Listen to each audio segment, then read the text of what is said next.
Namo tassa bhagavato arahato samma sambuddhassa.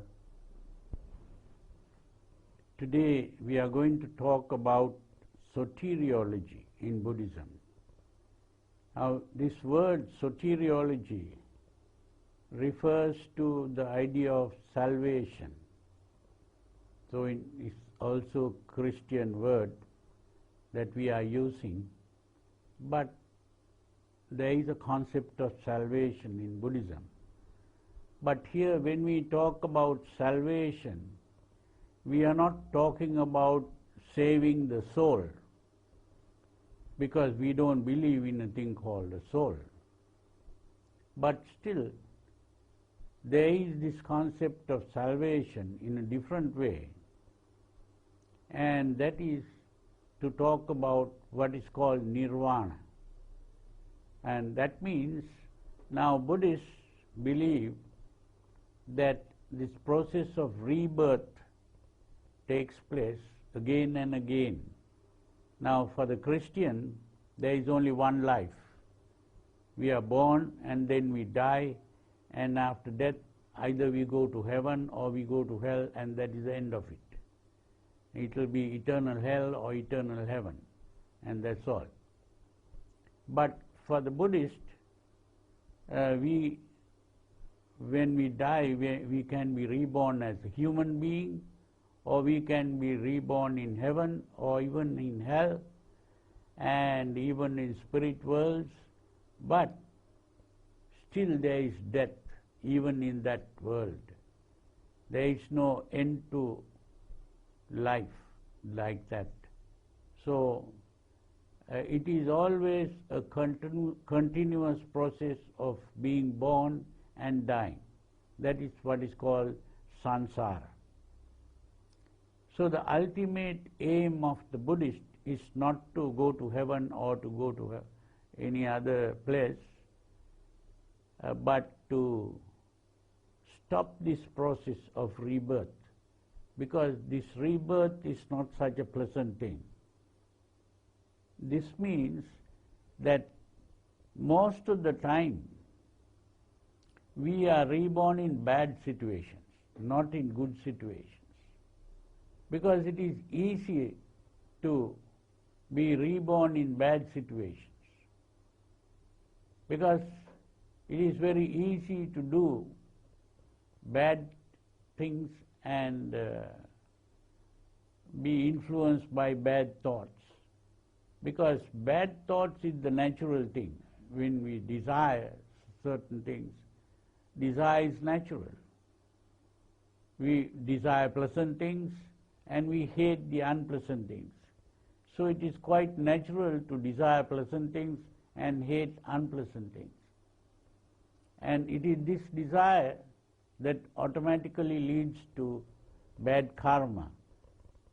And we begin to come in conflict with other people, we begin to hurt others, harm others, we begin to steal, we begin to commit adultery, we begin to use bad speech like telling lies or even abusing people and getting angry and doing various things. These are things that naturally come to us. But to gain control over these impulses and to keep a calm, stable mind is not an easy thing. So therefore, most people, most of the time, they are reborn in bad places, and very few people who are reborn in good places. So this process of rebirth is not such a great thing.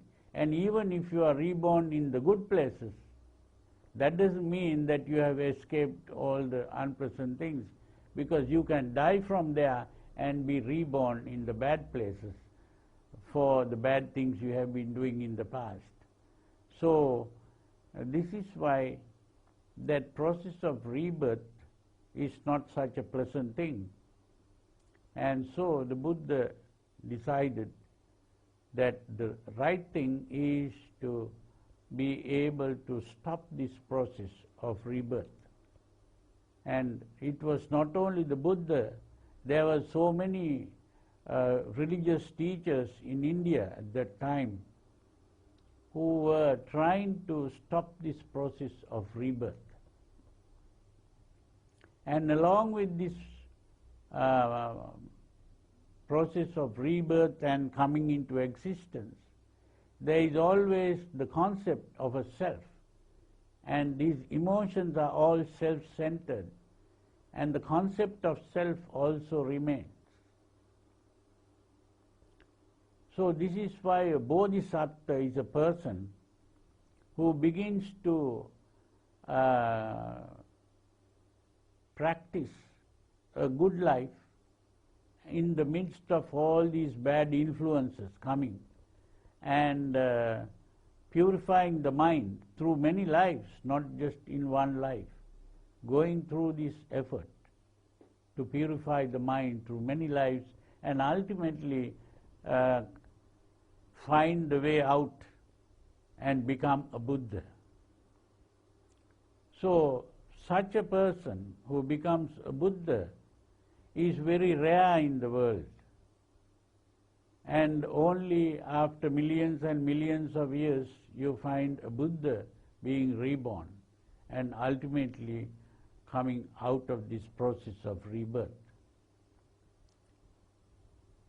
Now these Buddhas also, some Buddhas are able to reach that state, but they are not able to teach others or help others to find this way out also.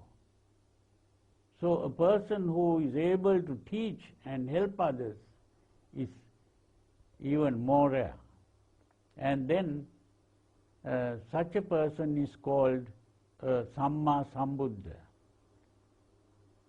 Now between Samma Sambuddhas there are periods when there are no Buddhas to be seen or heard, but from time to time there are people who become enlightened and awakened like this, but they are not able to teach others. So these Buddhas who are not able to teach others, they are called the Pacceka Buddhas.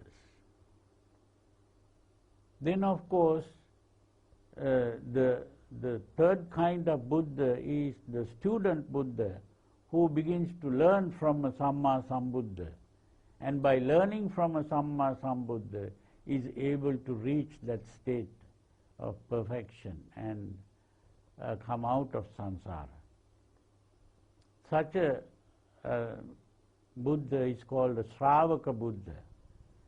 So all these three kinds of Buddhas are people who struggle through many lives to purify themselves and reach that state.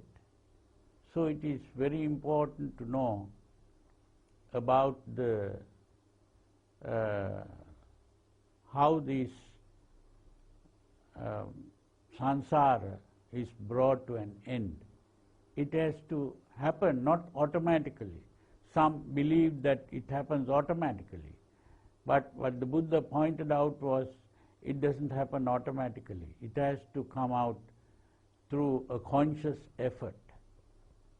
So this is why becoming a Buddha has to be done through conscious effort, and every person has to become conscious, because it is through the evolution of consciousness itself that a person is able to become fully conscious and fully awakened from a dream, really. That means we are all dreaming, and dreaming means whatever we perceive through the senses is all a creation of the mind or the senses itself. The sensory faculties create what we see and hear and we understand. and even the activity of the brain is the thinking process. And these are all creations of the mind ultimately. And so it is all an illusion. It is only when we have woken up from that state that we become a Buddha. Now, to awaken from that state is not an easy job, because the consciousness has to grow and expand, and the growth and expansion of the consciousness has to be done consciously, and therefore there is a technique of doing that. And that technique is what the Buddha called the supernormal eightfold way. The supernormal because it is not a normal thing. It is going beyond the normal. And this process of awakening begins with a new way of thinking. Normally, the way we think is always based on the concept of space and time, and we begin to think in terms of a self that is living in the world, and so there is the tendency to preserve the self and defend the self and satisfy the self, and all that has to be stopped. So the thinking process has to be stopped, and this emotional reaction has to be stopped. And this has to be done only when we are able to become conscious of what is going on. So this becoming conscious is also a difficult thing, because normally what we call consciousness is when our attention is focused on external things. That means we focus our attention on what we see, what we hear, what we smell, what we taste, what we touch, and also on our memories of what we have done. So our attention automatically goes to these things, and as long as our attention is on these things, we cannot awaken from that dream. So the only way that we can really awaken is by taking our attention away from these senses. That means we have to remove our attention from what we see, hear, smell, taste, touch, or even remember. So we withdraw that attention. That withdrawal of attention is what is called indriya samvara. And once we have withdrawn the attention, now we begin to focus our attention on what is going on within us. And what is going on within us is what is called the Kaya-anupassana, Vedana-anupassana, Chitta-anupassana and Dhamma-anupassana, which means to become aware of the body, to become aware of the feelings in the body, to become aware of the emotions, and to become aware of the thoughts.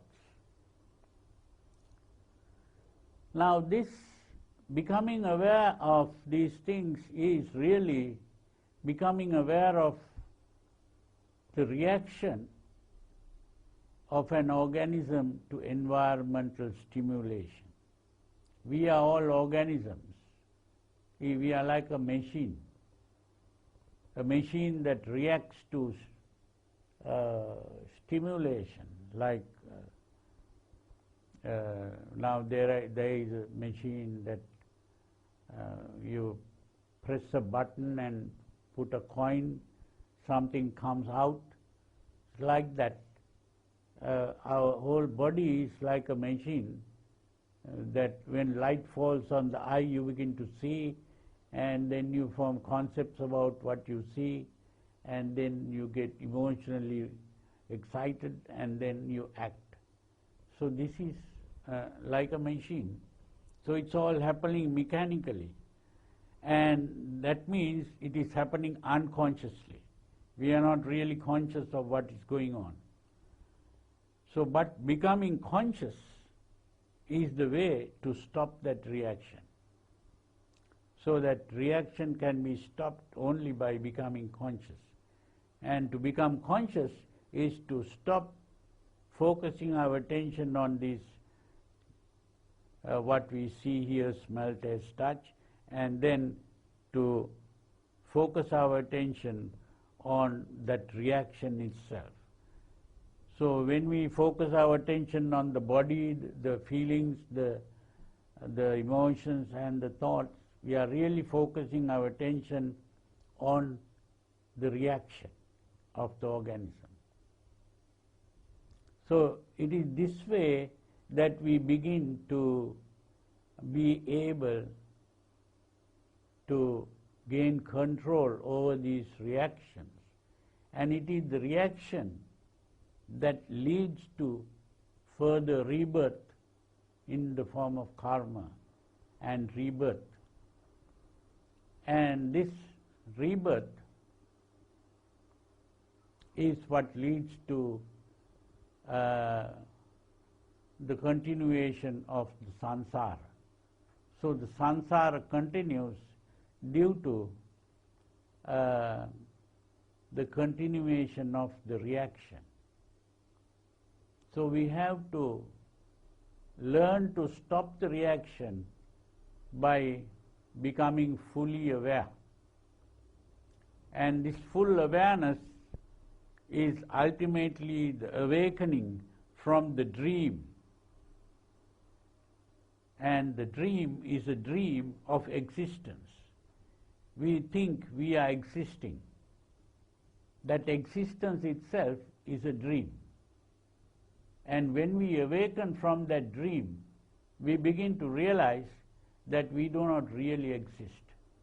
And as long as we think we exist, we begin to think of the impermanence of things in the world, that everything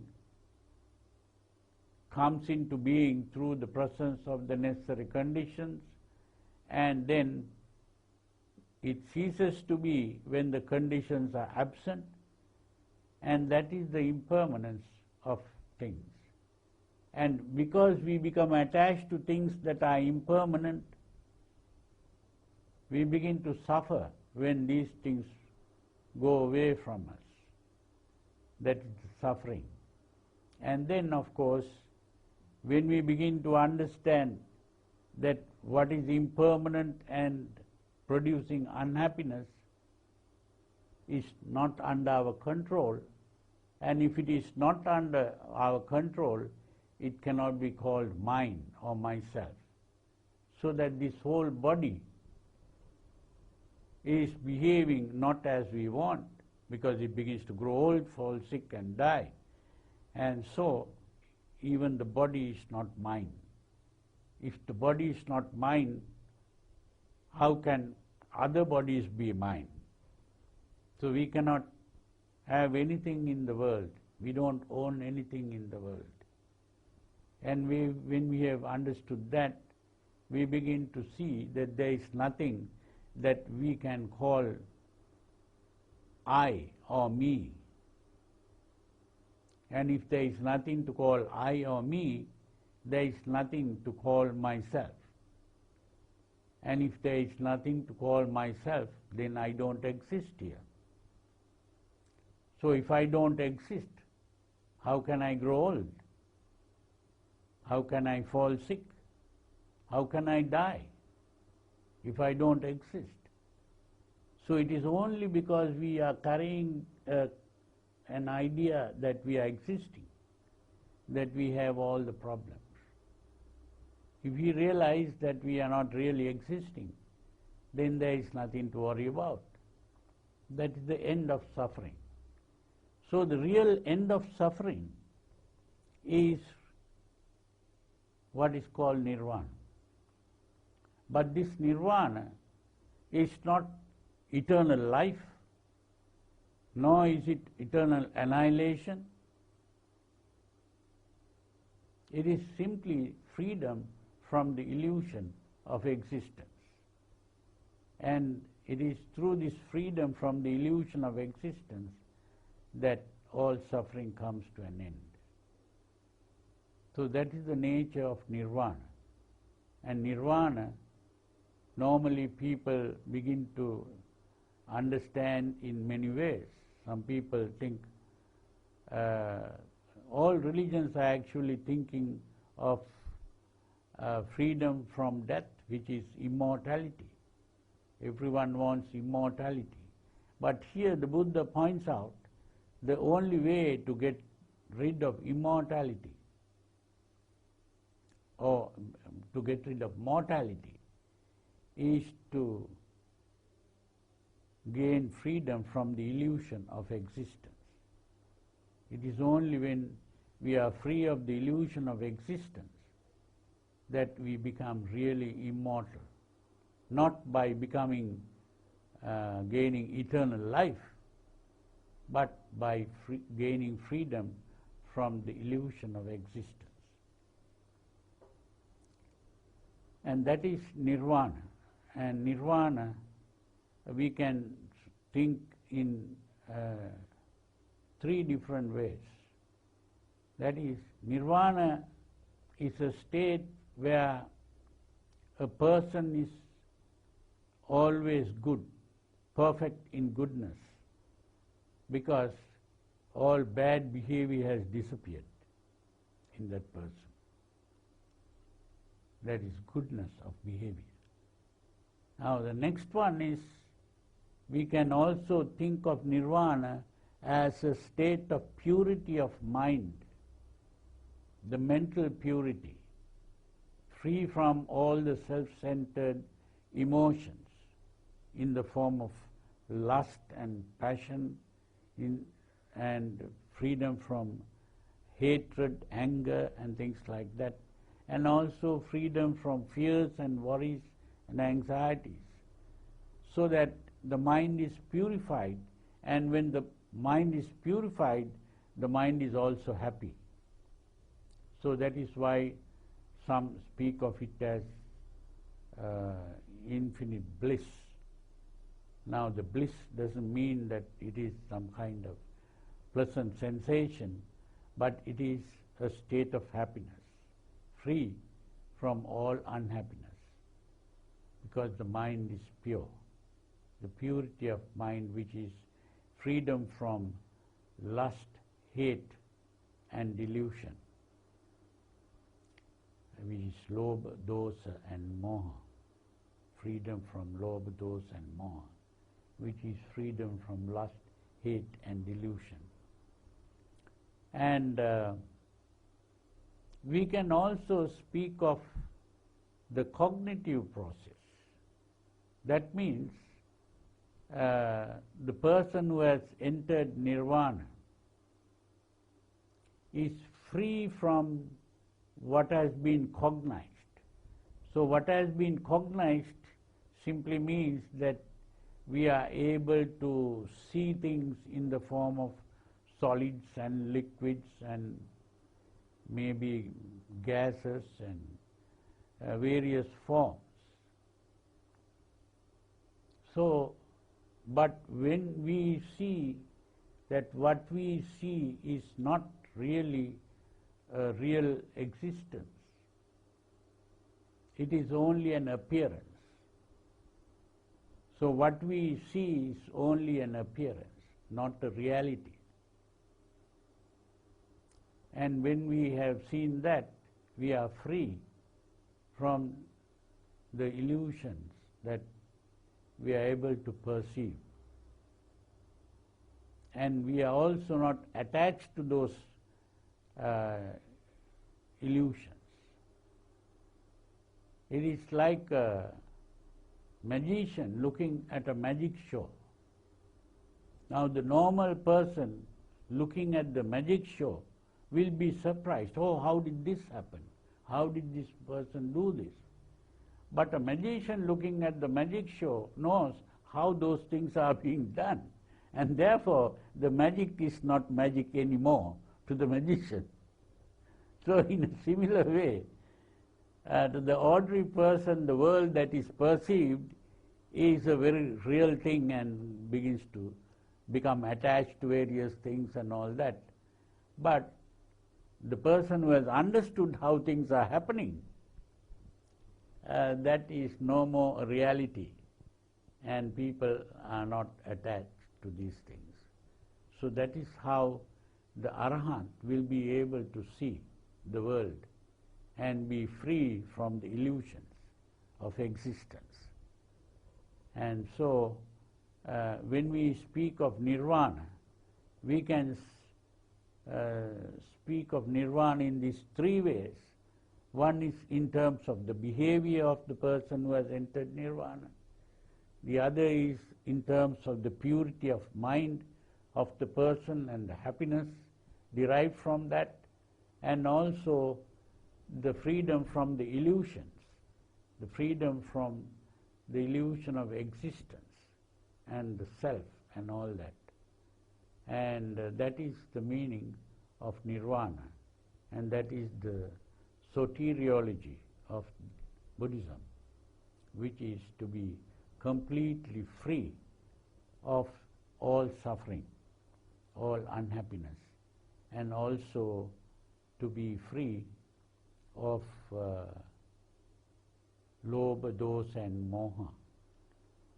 And this is what is called awakening from the dream of existence. That is the real salvation. And so I hope you understood this, and may you